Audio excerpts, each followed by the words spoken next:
پھر دولت کے ایک مرتبہ 2.5% زکوٰۃ ادا نہیں کرتا تو اللہ کے رسول صلی اللہ علیہ وآلہ وسلم فرماتے ہیں اللہ اس کی نمازیں بھی قبول نہیں فرماتا، کیونکہ اللہ تعالیٰ نے جہاں جہاں زکوٰۃ کا ذکر کیا ہے نماز کے ساتھ کیا، زکوٰۃ کا ذکر ہمیشہ نماز کے ساتھ آیا ہے۔ آپ دیکھ لیں قرآن مقدس میں اٹھا کر نماز کا ذکر کہیں تنہا کر دیا گیا ہے، لیکن ہمیشہ زکوٰۃ کو نماز کے ساتھ بیان کیا گیا۔ زکوٰۃ کا معنی ہوتا ہے پاک کرنے، زکوٰۃ کو زکوٰۃ اس لیے کہتے ہیں کہ ہر چیز کا ایک میل ہوتا ہے، تو یہ جو ہمارا مال ہے اس کا میل نکالنا، گویا ایک سمجھانے کے لیے کہہ رہا ہوں، یہ شارحین نے بھی لکھا ہے حدیث پاک کی شرح میں کہ یہ جو زکوٰۃ نکالی جاتی ہے مال کا میل ہے، تو جیسے کپڑوں سے مال نکل جاتا ہے تو کپڑے کیسے صاف ہو جاتے ہیں، ایسے جب ہمارے مال سے زکوٰۃ نکل جاتی ہے تو ہمارا جو مال ہے وہ محفوظ ہو جاتا ہے، اللہ کے قلعے میں محفوظ ہو جاتا ہے، اور اس کی حفاظت پھر اللہ اپنے ذمہ کرم پر لے لیتا ہے۔ اور جو لوگ ادا نہیں کرتے زکوٰۃ، کچھ لوگ ایسے ہیں کہ جنہیں بہت تکلیف ہوتی ہے زکوٰۃ ادا کرنے میں، حالانکہ دیا اللہ نے، ادا کتنی کرنا ہے؟ صرف 2.5%، یعنی 100 روپے پر 2.5 روپیہ دینا ہے صرف، اور 97.5 روپے اپنے لیے رکھنا ہے۔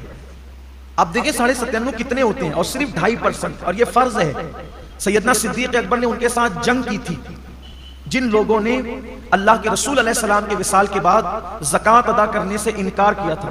صدیق اکبر نے فرمایا تھا میں ان کے ساتھ ایسے ہی جہاد کروں گا جیسے ہم کافروں پہ جہاد کرتے ہیں، حتیٰ کہ اگر دور رسالت میں یہ اونٹ کی نکیل اور رسی بھی بطور زکوٰۃ دیتے تھے، اگر یہ رسی بھی روک لیں گے تو بھی میں ان کے ساتھ جہاد کروں گا۔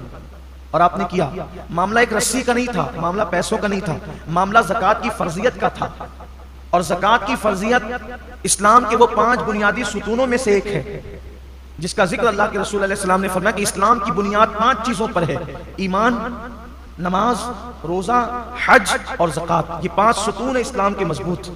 اگر کوئی زکوٰۃ کا انکار کرے تو وہ مسلمان نہیں رہ جاتا، وہ کافر ہو جائے گا۔ تو کچھ لوگوں کو زکوٰۃ دینے میں میں اتنی زکوٰۃ کیسے دوں؟ اللہ نے دیا، اللہ نے تو فرمایا کہ ہماری دی ہوئی روزی سے، اللہ کی دی ہوئی روزی سے۔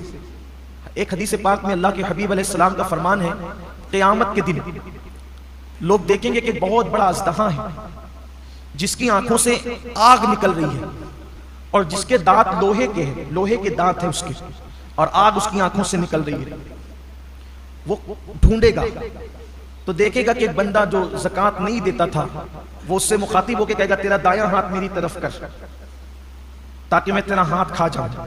آقا کریم صلی اللہ علیہ وآلہ وسلم کے فرمان کا مفہوم ہے کہ پھر وہ اس کا دایاں ہاتھ چبائے گا، اور دایاں ہاتھ چبا کر کے کھا لے گا، پھر بائیں ہاتھ کی طرف بڑھے گا۔ جب بایاں ہاتھ چبا کر کھائے گا تو پھر دایاں ہاتھ اس کا دوبارہ واپس آ جائے گا، پھر بایاں ہاتھ کھا چکا رہے گا تو دایاں ہاتھ کھائے گا تو بایاں واپس آ جائے گا۔ اور جس وقت وہ اژدہا جس کی آنکھوں سے آگ نکل رہی ہوگی اور دانت اس کے لوہے کے ہوں گے، وہ بھی جہنم کے بنے ہوئے لوہے کے، تو وہ جب چبا رہا ہوگا تو اس کی چیخ ایسی نکلے گی کہ اس کی چیخ نکلنے سے پورا میدان محشر کانپ جائے گا۔ آپ سوچیں وہ چیخ کیسی ہوگی کہ پورا میدان محشر کانپ جائے گا۔ تو پوچھا جائے گا یہ کس کی چیخ ہے؟ تو ارشاد ہوگا کہ یہ اس کی چیخ ہے کہ جو دنیا میں زکوٰۃ ادا نہیں کرتا۔ میدان محشر کوئی چھوٹا موٹا تو نہیں ہوگا، ہمارے کھیل کے گراؤنڈ کی طرح یا ہندوستان کے میدانوں کی طرح تو نہیں ہوگا۔ میدان محشر اولین اور آخرین سب جمع ہوں گے، اس کی چیخ کتنی بلند ہوگی اس دن کہ پورا میدان محشر کانپ جائے گا، کتنی دردناک چیخ ہوگی زکوٰۃ نہیں دینے والوں کا۔ اچھا یہ کسی مولوی کی ڈرانے کی باتیں نہیں، نہ کسی سیاسی لیڈر کا قول ہے، یہ صادق الوعد الامین کا فرمان ہے جس نے اپنی زندگی میں کبھی اپنی مرضی سے کلام ہی نہیں کیا، زبان ان کی، یہ کلام خداوند قدوس کا ہے۔ تو جو وہ شخص جس کا وہ ہاتھ چبا کر کے کھا رہا ہوگا وہ اژدہے سے پوچھے گا تو کون ہے؟ تو کہے گا کہ میں تیرا مال ہوں، تو مجھ سے محبت کرتا تھا لیکن میں تجھ سے محبت نہیں کرتا، بچا بچا کے رکھتا تھا۔ آج مال ہی کی محبت میں لوگ زکوٰۃ نہیں دیتے۔ قرآن مقدس سے خوبصورت سا واقعہ یاد آتا ہے جس کو قرآن نے خود بیان کیا ہے اور مفسرین نے بھی اس کا ذکر کیا ہے۔ مال انسان کو کتنا نیچے گراتا ہے، کتنا گھٹیا سوچ پیدا کرتا ہے انسان کی مال۔ مفسرین فرماتے ہیں قرآن مقدس کی تفسیر میں کہ موسیٰ علیہ السلام کا ایک کزن تھا، کچھ لوگوں نے اس کو خالہ زاد بھائی قرار دیا ہے لیکن ایک قریبی رشتہ بتایا ہے، اس کا نام تھا قارون۔ اور قارون جو تھا وہ بہت بڑا دولت مند آدمی تھا، مالدار آدمی تھا قارون، اور وہ توریت کا بہت بڑا قاری تھا، وہ یعنی اس کی آواز اتنی خوبصورت تھی، اتنا پڑھا لکھا بندہ تھا وہ موسیٰ علیہ السلام کی قوم میں کہ جب موسیٰ علیہ السلام توریت سننا چاہتے تھے کسی اچھی آواز والے سے تو قارون سے کہتے تھے تو پڑھ، اور قارون تلاوت کرتا تھا توریت شریف کی، اور موسیٰ علیہ السلام اس سے توریت سننا پسند کرتے تھے. یعنی اس سے پتا چلا کہ رشتے میں بھی موسیٰ علیہ السلام کا قریبی ہے اور دیندار بھی ہے. بے دین سے تو حضرت موسیٰ توریت نہیں سنیں گے نا. یعنی کس شان کا آدمی تھا قارون، آپ پہلے یہ سمجھ لیں.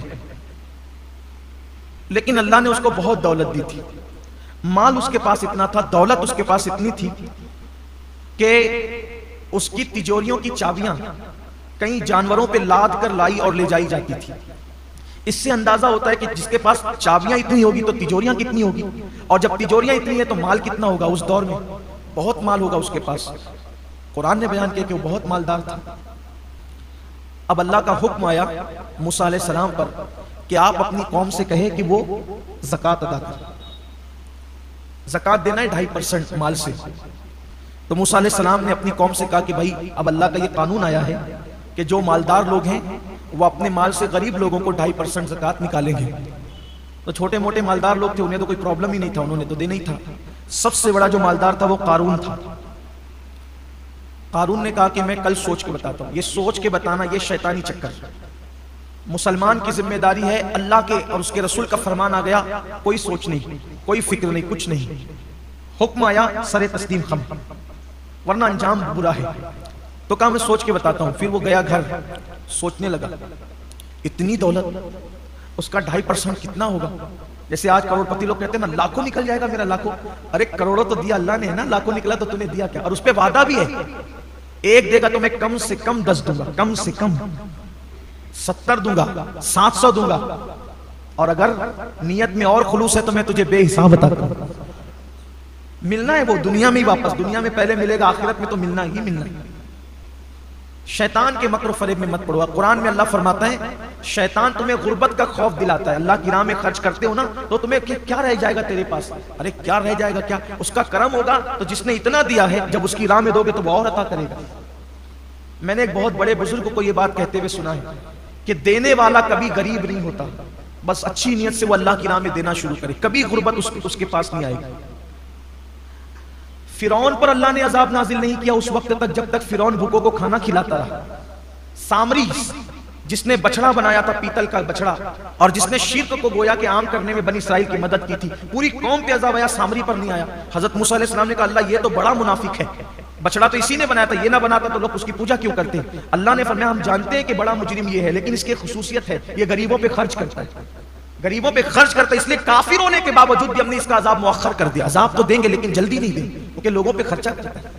آپ سوچیں اگر کافر خرچ کرے غریبوں پر تو اس کا بھی عذاب مؤخر ہوتا رہتا ہے، مومن خرچ کرے تو اسے عذاب کیوں کر مل سکتا ہے. تو قارون نے سوچا کہ میری اتنی دولت چلی جائے گی. اس نے سوچا کہ کام کرتے ہیں، اتنی دولت بچانے کے لیے تھوڑی سی خرچہ کرتے ہیں. اور اس کے دماغ میں ایک شیطانی پلان آیا. تو وہ ایک بدکار عورت کے پاس گیا اور اس بدکار عورت کو کہا کہ کل جب دن میں موسیٰ علیہ السلام اپنی قوم کے سامنے خطاب فرمائیں گے، زکوٰۃ کا قانون بیان کریں گے، تو کھڑی ہونا اور موسیٰ علیہ السلام پہ معاذ اللہ ثم معاذ اللہ زنا کا الزام لگانا. میں تجھے اتنے روپے دوں گا، اتنے پیسے دوں گا. روپے پیسے تو ہم بتاتے ہیں اس دور میں جو بھی سکے رہے ہیں، لیکن تجھے یہ کہا. اس نے کہا کیا میں اللہ کے نبی پہ بدکار تھی لیکن بے غیرت قارون کی طرح تو نہ تھی کہ دولت کے نشے میں اس نے اتنا بڑا فیصلہ کر لیا. اس نے کہا موسیٰ علیہ السلام پہ میں کہا کہ میں جتنا کہتا ہوں کر، تجھے منہ مانگی قیمت دوں گا. پھر دولت کی بات آئی تو وہ بھی جسم فروشی کے ساتھ ساتھ اس نے ضمیر بھی فروش کر دی. جب صبح ہوئی موسیٰ علیہ السلام کی محفل پھر سجی. اس سے پہلے کہ زکوٰۃ کا عنوان نکلتا قارون کھڑا ہو گیا. ایک مسئلہ پوچھنا ہے، اگر کوئی زنا کرے شادی شدہ اس پہ کیا سزا ہوگی؟ موسیٰ علیہ السلام نے فرمایا کہ اس کو سنسار کیا جائے، پتھر سے مار مار کر اس کو مار ڈالا جائے. اسلامی حکومت میں یہی سزا ہے، اگر اسلامی حکومت ہو تو یہی سزا ہے. اس کے بڑے قوانین ہیں لیکن آسانی سے زنا ثابت نہیں ہو سکتا کسی کا، بڑے قوانین ہیں، اس کا ذکر میں یہاں نہیں کرتا اور نہ وقت بھی ختم ہونے کے قریب اصل عنوان سے ہٹیں گے. اس کو سنسار کیا جائے گا پتھر مار مار کے یہاں تک کہ وہ مر جائے. کہ یہ قانون صرف عوام کے لیے یا آپ کے لیے بھی ہے؟ اللہ کے پیغمبر نے کہا یہ اللہ کا قانون سب کے لیے. تو کہا یہ کیا کہتی ہے؟ آپ نے فرمایا کون کیا کہتی ہے؟ وہ کھڑی ہو گئی. کا یہ کہتی ہے کہ معاذ اللہ اس عورت کے ساتھ آپ نے زنا کیا ہے؟ حضرت موسیٰ علیہ السلام نے اس عورت کی طرف دیکھا، جلال پیغمبرانہ کی تاب نہیں لا سکی، اس کا پورا وجود کانپ گیا، اور کانپ گیا تو اس نے کہا اللہ کے نبی میں ایسی بات نہیں کہتی، اس نے مجھے منہ مانگی قیمت دینے پہ آپ پہ الزام لگانے پہ مجبور کیا، بس اس لیے کہ اس کی زکوٰۃ کی رقم بچ جائے اس نے یہ کھیل کھیلا ہے۔ حضرت موسیٰ تو جلالی تھے، جب جلال میں آتے تھے آپ کے بال جسم کے کپڑوں کے باہر نکل جاتے، آپ کے بال اللہ نے قدرتی طور پہ اتنے بڑے دیے تھے کہ جب جلال میں آتے تھے تو آستین اور کپڑوں کے بال کھڑے ہو کر باہر نکل جاتے تھے اور امامے سے شعلے اٹھتے ہوئے نظر آتے تھے، بڑے جلالی پیغمبر تھے۔ تو حالت جلال میں تو آپ نے اس کی طرف دیکھا تو اس نے تو کہا کہ آپ پہ الزام لگانے کے لیے اس نے مجھے تیار کیا ہے۔ آپ نے آسمان کی طرف اسی حالت میں آنکھ اٹھائی، کہا جو تیرے معصوم پر اس طرح کا الزام لگائے صرف زکوٰۃ بچانے کے لیے، اب اس کا کیا انجام ہوگا؟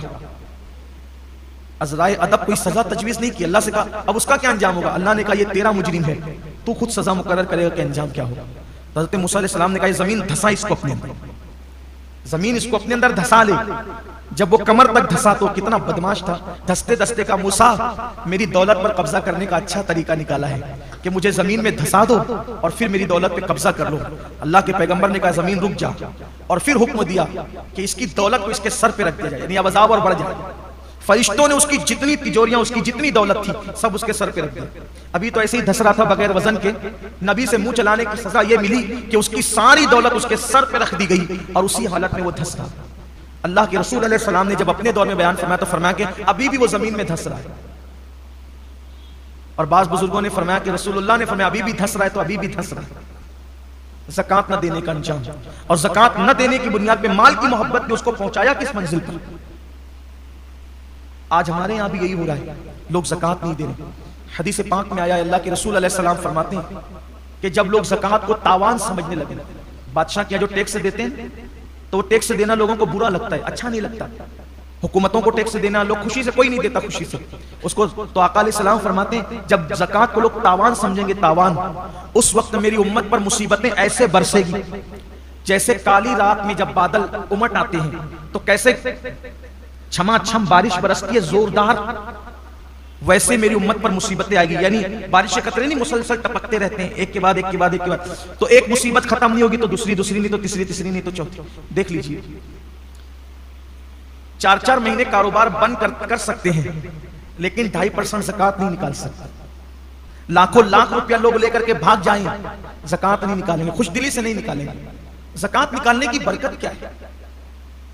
زکوٰۃ نکالنے کی برکت یہ ہے کہ اگر تم زکوٰۃ اپنی پوری نکالو خوش دلی کے ساتھ، خوش دلی کے ساتھ، اللہ تمہاری عمر میں اضافہ کرے، مال میں اضافہ کرے۔